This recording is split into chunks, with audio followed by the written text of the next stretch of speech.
Hello guys and welcome back to another free-to-play episode. We're now on episode 13. Guys, I know the last video I told you it was episode 11. No, it was episode 12. That's how many we've had. I've lost count. No, today it is episode 13. And like always, we've made some progress. We've probably made less progress than we normally do this week. But overall, we're still plugging away and working towards the goal, which is obviously Starkiller. Which now I've unlocked him on my main. I've been using him there. I can tell you guys this is going to be amazing when this is finished. So as you can see in the background, we're just going through the store, we're buying some shards. The first time Vader's shown up for me there, which is really, really nice. And we've also got Kira to 6 stars, which is huge for us. Because we are working on that smuggler team, and the quicker we get Kira done, the quicker we can move on to Kyle Katarn. Which guys, by the way, Kyle Katarn unlocks around about level 68, 69, one of those two levels. Is when you can start farming him. So I'm hoping to have Kira done by the time I get to that level, so that I can basically start moving my resources towards Kyle, because then we'll have Mara and Kyle being farmed, which is fantastic. Mara is actually around about 4 stars now, I think, so she's coming along well.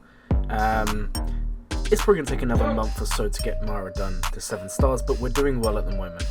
We've actually got some footage in the background now of our first Dark Side territory battle, and it was very mixed.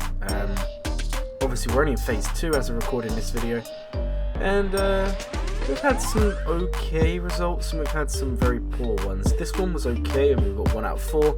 You guys will know from the earlier episodes of the free-to-play series that I don't really invest too much in my Dark Side yet, so we have really struggled, whereas in the light side ones we was getting 4 out of 6 waves. In this one we was barely getting a wave done, which was kind of disappointing, but it's expected. And I could have leveled up these characters a bit more, but I spent the currencies to actually upgrade my Kira, which is 500,000 credits, and I've obviously been modding every day, as you guys would have known. So overall, not too bad in territory battles. I mean, a wave is nothing to complain about, especially when you're using very low gear characters with little to no investment. I actually wanted to talk today a little bit about other teams I'm going to farm in between my Starkiller rush. So we've obviously established I'm going to be farming Dash. We've also established I'm going to be farming Kyle Katarn, although I have now decided I am going to go ahead and farm up Mothma for that team. And then we're going to work on some other teams, and that's what I kind of want to talk to you guys about today. So something we are going to definitely work on is Iden. Some of you may know, I have spoken about it on the streams, but we are 100% now committing to an Iden farm, and it's going okay. We've almost got her unlocked. Now I'm not saying I'm going to take her to 7 stars yet. I'm just saying when we commit, I'm just going to take her to 2 or 3 stars and prepare her to be Zated and Omicron at some point. So that is one character we're going to be working on. And then another one we're also going to be working on is Mothma for my Kyle Katarn. I've decided if we're going to farm Kyle, we may as well commit and farm up Mothma. And the nice thing here is the Starkiller farm doesn't require many hard nodes. And even then, the characters for the teams don't really require any hard nodes. If you think Young Han, I love that guy. He is a guild store farm. Kira is a cantina farm. Vandal Chewie is a hard node farm. Young Lando is a fleet farm. L3 is a cantina farm. Dash is a cantina farm. So right there, that's 1 hard node farm, and Vandal Chewie is on his way to 5 stars as we speak. So that is the first one. Kyle Katarn farm, okay? Cara June is a hard node farm. Hoth Rebel Scout is a cantina store farm, not a cantina farm, but cantina store farm. That's important to note. Kyle Katarn is a cantina farm. Mothma is a hard node, and Pao is also a cantina store farm. So again, we only need 1 to 2 hard node farms for that team.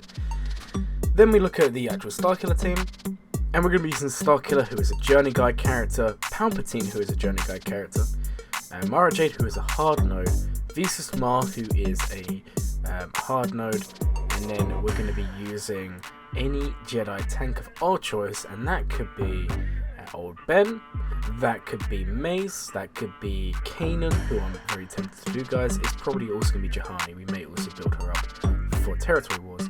Now, this is where we're going to branch off, and we may go down the route of Jedi Knight Revan, because I do want to farm Juhani, because Juhani will be used in that lineup to unlock Jedi Knight Revan, and also we benefit from having Juhani Omicron on this account, because thinking ahead, and if we ever wanted to branch off into one of the top guilds in the game, which is possible, guys, you can get there.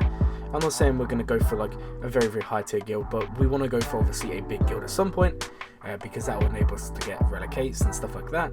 And if that is the case, having Juhani Omicron and a very good Starkiller team is a big incentive to be accepted for these territory warfare guilds. So we may potentially do that.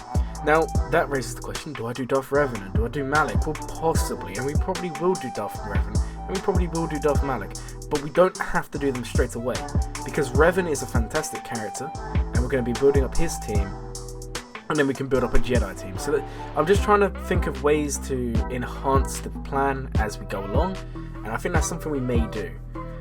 Obviously, the focus right now is on Starkiller. So, like I was saying, we're probably going to work on Jedi Knight Revan at some point.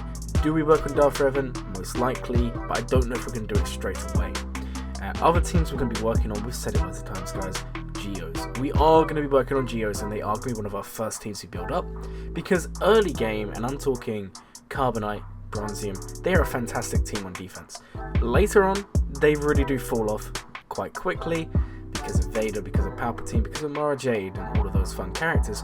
However, they then become very good on offense, so it's not like they're going to be wasted.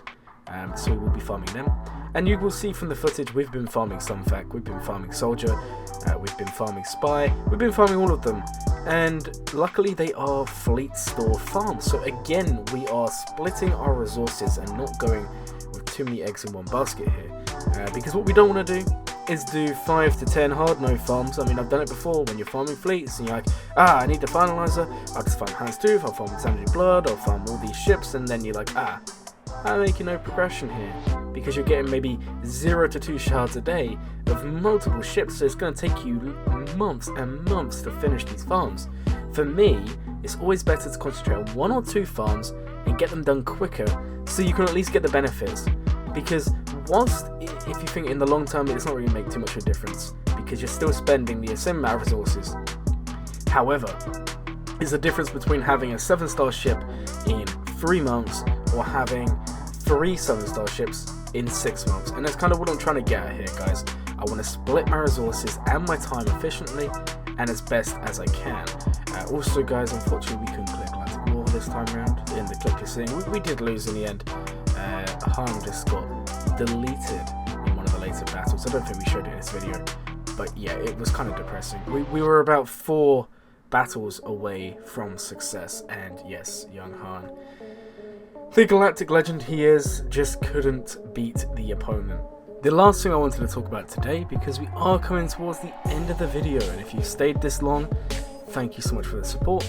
But the last thing we're going to talk about today is if you are looking for a guild, and if you are a new player, free-to-play player, if you're anything, or if you're even making a new account, we have a guild for the channel. It's called the Glurmit Starter Guild, and you can join there. We have no requirements. We will be doing heroic raids as of after territory battle, because we've got someone coming over to complete them for us, and we will be trying to have the most fun possible, whilst also giving you guys who are new to the game a guild to spend your time in.